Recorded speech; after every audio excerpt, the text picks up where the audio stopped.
ये वर्णन किया कि एक बेलपत्र का वृक्ष हो या पीपल का वृक्ष हो या तुलसी का पौधा हो या आंवले का वृक्ष हो या बट वृक्ष हो, उस वृक्ष के नीचे बैसाख के महीने में जो जल समर्पित करा जाता है, उस जल की पुण्य इतनी प्रबल हो जाती है कि व्यक्ति के जीवन में जितना पाप कर्म करा होता है वो सब निष्फल हो जाता है, वो सब समाप्त हो जाता है।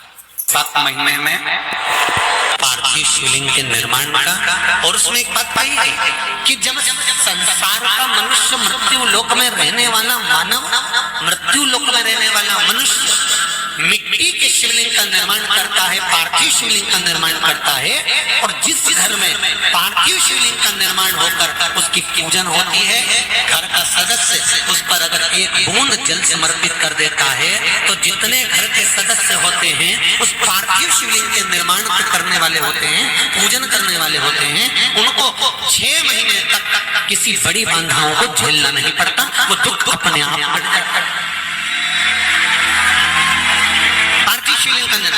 बैसाख महीने, बैसाख के महीने में मिट्टी के पात्र में जो रात्रि भर जल रखा हो, मिट्टी के पात्र में अगर आपके पास में घड़ा हो, हंडा हो, नी हो, तो दिया हो, दीपक हो, कुल्हड़ हो, कोई भी तुम्हारे पास में जो मिट्टी का पात्र, उसमें जल भरना, वो जल बैसाख के महीने की किसी भी सोमवार के दिन, किसी भी सोमवार बैसाख महीने या किसी प्रदोष के दिन या बैसाख महीने के शिवरात्रि के दिन मिट्टी के पात्र का जल अपने घर के प्रत्येक व्यक्ति का स्पर्श कराकर उस मिट्टी के पात्र के जल को तांबे के पात्र में डाल लीजिए और घर के प्रत्येक व्यक्ति का स्पर्श करा लीजिए और शंकर भगवान पर कुंदकेश्वर महादेव के नाम से समर्पित करिए।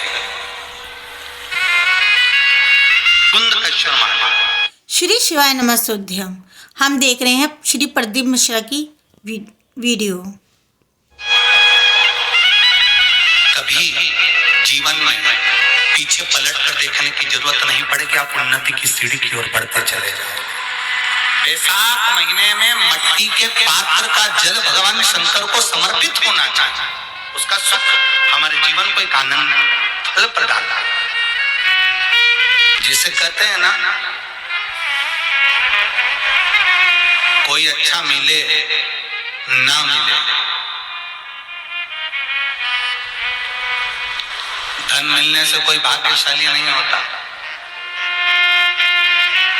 सत्ता मिलने से कोई भाग्यशाली नहीं होता, वैभव मिलने से कोई भाग्यशाली नहीं होता। महाराज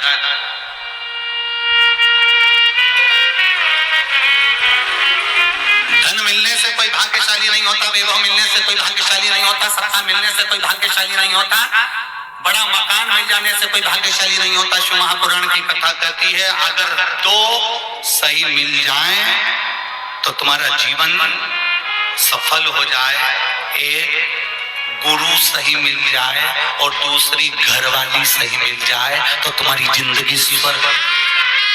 दुनिया का सबसे भाग्यशाली व्यक्ति वो होता है जिसको 2 ठीक मिल गए, 2 अच्छे मिल गए, एक गुरु अच्छा मिल जाए, दूसरी जमती बोलो घरवाली अच्छी मिले। गुरु अच्छा मिलेगा तो तुम्हें स्वर्ग की सीढ़ी चढ़ा देगा और घरवाली अच्छी मिलेगी तो घर को स्वर्ग बना देगी।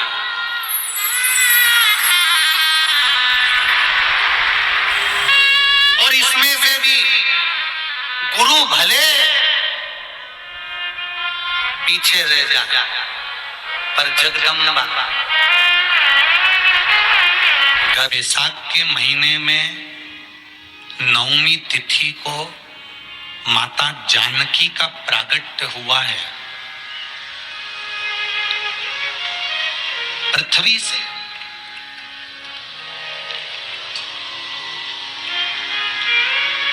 कभी एक विचार करिएगा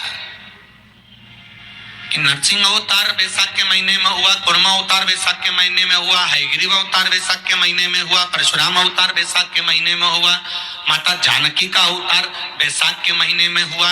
आखिर बैसाख के महीने में, माधव महीने में इतनी महत्वता क्यों?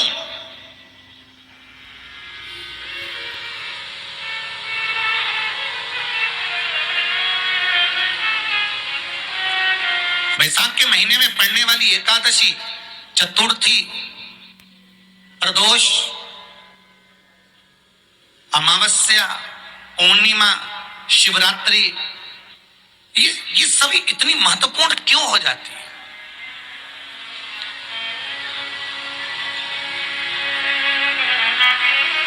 इसकी महत्वता इतनी प्रबल क्यों हो जाती है? किस लिए?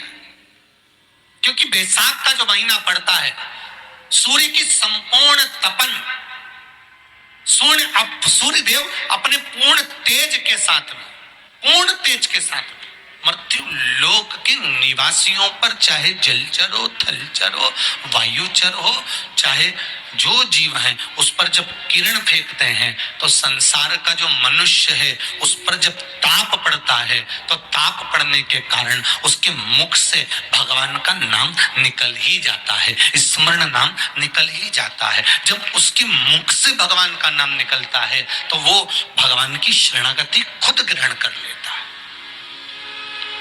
स्वयं।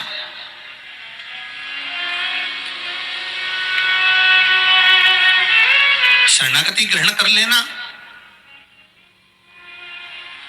बैसाख की पोथी पढ़ते हो आप लोग? आप में से अगर कोई पढ़ता हो बैसाख महीने की पोथी, तो उसमें एक वर्णन आता है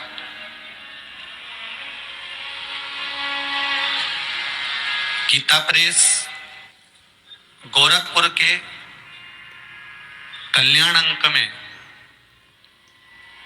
भी आप ये पावन बैसाख चरित्र श्रवण कर सकते हैं। उसमें बैसाख महीने की पोथी में 10वें दिवस की कथा में 10वें अध्याय में एक व्याध और शंख मुनि का चरित्र आता है।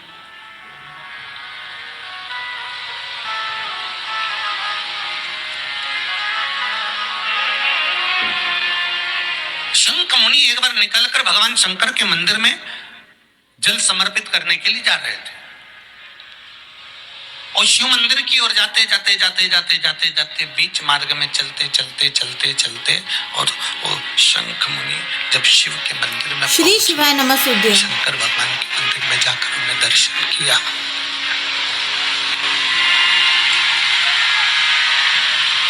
जल का पात्र उठाया और वो जल का पात्र उठाकर जो भगवान शिव को समर्पित कर रहे थे, तो उसी समय जल का पात्र उठाकर जब शंकर भगवान को समर्पित करा गया और शंख मुनि निकलकर जब बाहर आ रहे थे, आते आते शंख मुनि के मन में एक भाव उत्पन्न हो गया कि जब हम भगवान शिव को कुछ वस्तु समर्पित करते हैं तो उसका फल, उसका पुण्य फल हमें कितने समय में प्राप्त होता है। ये शंख मुनि के मन में एक विचार जागृत हो गया, शंख मुनि के मन में एक भाव जागृत हो गया। एक लोटा पानी जो भगवान शंकर को समर्पित करता है, मरने के बाद तुम्हारी औलाद तुम्हारा किसी पवित्र नदी में तर्पण करे ना करे, तुम्हारा शिव को दिया हुआ जल तुम्हारे खाते में पहुंच जाता। आपने जो शंकर भगवान को एक लोटा जल दिया है, शिव जी को एक लोटा पानी चढ़ाया, शंकर भगवान को एक लोटा जल समर्पित करा है, शंकर भगवान को एक लोटा जल अगर आपने दिया है तो वो आपके खाते में पहुंचेगा जरूर, ये निश्चित है, पक्का है।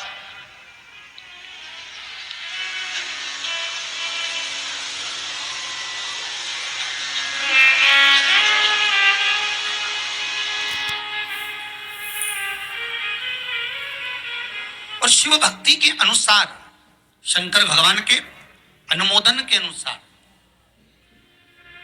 पहले भी कथा में कहा, आज फिर कह रहे हैं, आप जब शंकर भगवान को एक लोटा जल समर्पित करते हो तो वो 33 कौटि देवताओं के हिस्से में चले जाता है, एक भाग पितरों के हिस्से में चले जाता है, एक भाग आहूतों के हिस्से में चले जाता है, एक भाग वाचुकों के हिस्से में चले जाता है। आपने जो भगवान को दिया वो धीरे धीरे धीरे धीरे धीरे धीरे धीरे बढ़ता चले जाता है, भगवान के धामों में पहुंचता चले जाता है।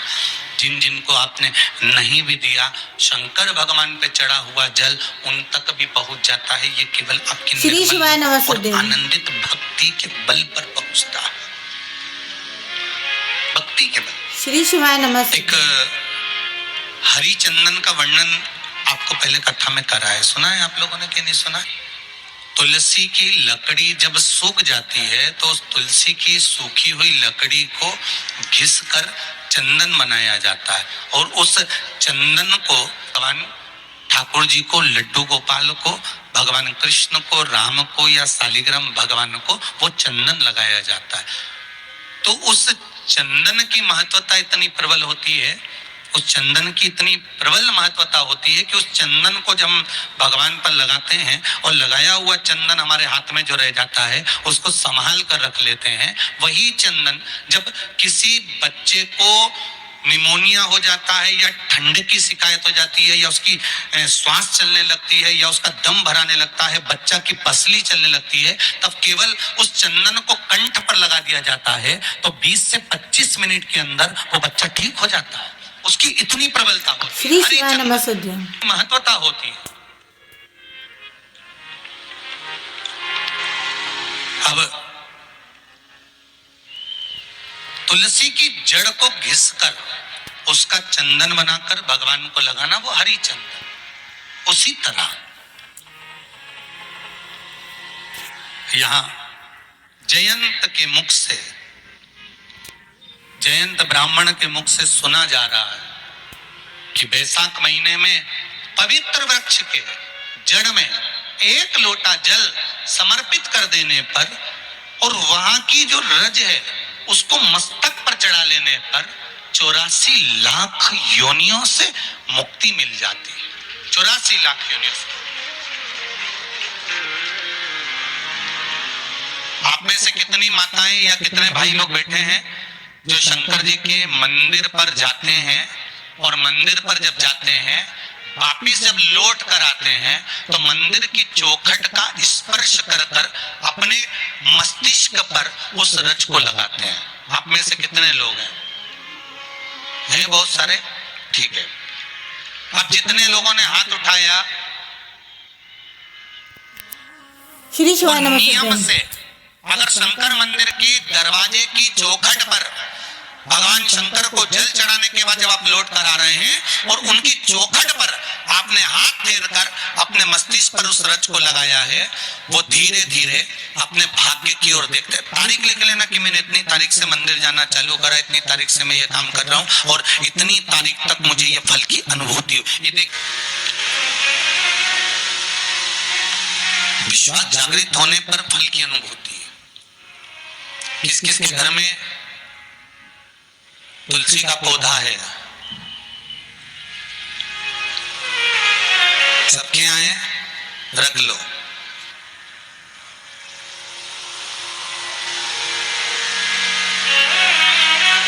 श्री शिवाय नमः। कहाँ लगा है? घर के अंदर कि घर के बाहर? घर के बाहर, ठीक है। दिया लगाते हो? अच्छा, कौन है वो जिस तुलसी मैया को दिया लगाते हो? कौन है वो? बोलते तो जाओ जरा जल्दी जल्दी। श्री शिवाय नमः सुदेव। माता है। घर में जो सास है वो कौन है? वो भी माता है। बोलो तो जम के बोलो जरा। माता है। माता है।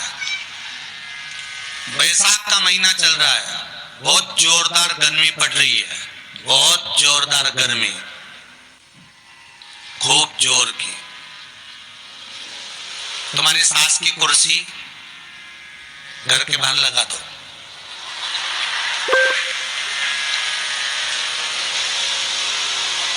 कितने घंटे बैठ सकती है वो? श्री शिवाय बोलो नमः जरा सुदेव। जम के बोलते जाओ।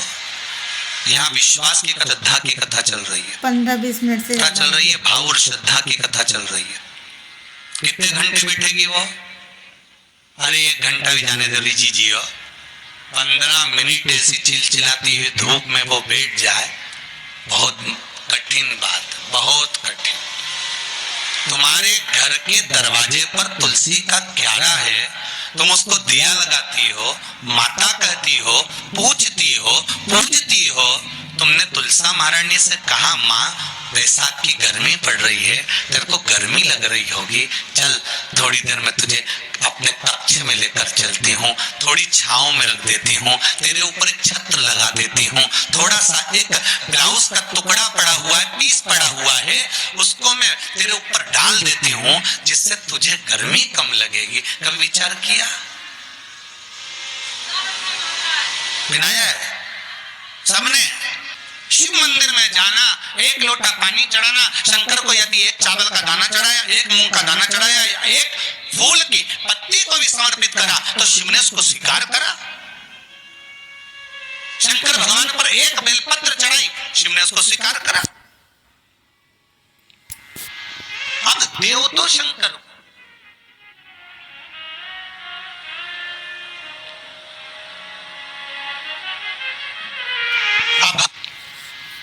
अब देव तो शंकर,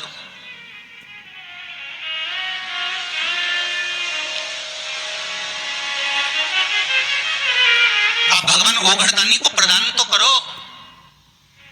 शंकर भगवान पर चढ़ी हुई 1 बेलपत्री का मोल तत्व संसार का मनुष्य जिस दिन समझ गया, उस दिन उसको डॉक्टर के पास जाने की जरूरत ही नहीं पड़ेगी। केवल 1 बेलपत्र का अगर उसने शंकर भगवान पर चढ़ी हुई 1 बेलपत्र के मूल तत्वों को अगर वो समझ गया, तो भगवान शंकर की भक्ति को अगर वो समझ गया, महामृत्युंजय मंत्र को अगर समझ गया, श्री शिवाय नमस्तुभ्यं मंत्र को समझ गया, पंचाक्षर मंत्र नमः शिवाय को समझ गया, षडाक्षर मंत्र ओम नमः शिवाय को अगर वो समझ गया, तो उसको फिर डॉक्टर के पास जाने की जरूरत नहीं पड़ेगी। उसकी भक्ति का बल इतना बढ़ जाएगा, श्रद्धा का बल इतना बढ़ जाएगा कि उसको कहीं जाना ही नहीं पड़ेगा। एक नियम बना लो बैसाख महीने से कि शंकर भगवान पर जो बेलपत्र चढ़ी है वो औषधि का काम करती है। शिव पर चढ़ी हुई बेलपत्र मंदिर में क्यों छोड़े, क्यों नदी में हम इसको विसर्जन करें, क्यों नदी में छोड़े हम इसको?